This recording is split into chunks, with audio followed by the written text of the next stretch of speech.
Hello students, welcome back. In today's lecture, we'll look at the surface anatomy of the heart using a posterior view. We've identified most of the items that we'll be discussing today.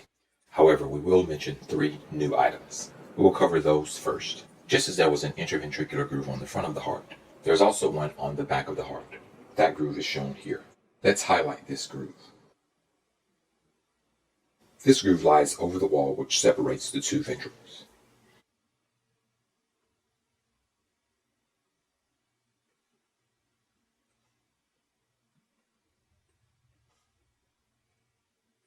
Just as there was an anterior groove, there's also a posterior groove. This groove is known as the posterior interventricular sulcus.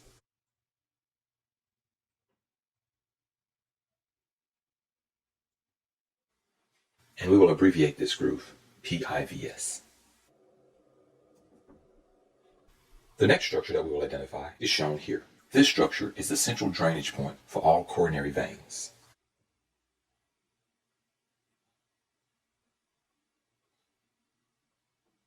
This structure drains into the right atrium. All coronary veins then drain into the right atrium. This structure is known as the coronary sinus. And the coronary sinus is shown here.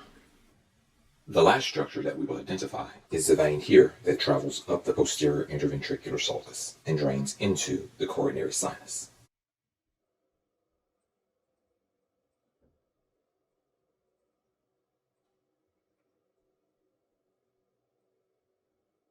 This vein originates at the apex and travels up the posterior interventricular sulcus. On the front of the heart, we have the great cardiac vein and the small cardiac vein. On the rear of the heart, we have the middle cardiac vein.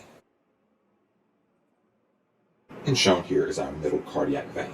These are the only 3 new items we'll introduce in this lecture: the coronary sinus, the middle cardiac vein, and the posterior interventricular sulcus. All of the rest of the items are ones we've seen before. We will simply label these and summarize them afterwards.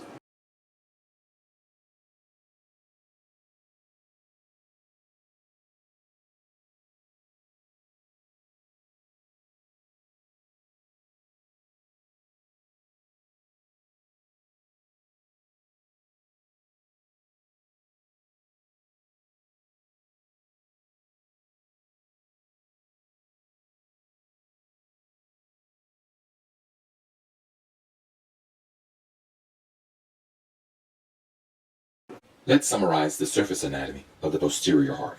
Here we have the aorta, the superior vena cava, the right pulmonary artery, branches of the right pulmonary vein, the right atrium, the inferior vena cava, the small cardiac vein, the right coronary artery. The groove here is the posterior interventricular sulcus. The vein in this sulcus is the middle cardiac vein. The central drainage point for all coronary veins is the coronary sinus, shown here. Here is the left atrium. Here are branches of the left pulmonary vein, the left pulmonary artery. This is the surface anatomy of the posterior heart. That concludes this lecture. I hope you've learned a lot.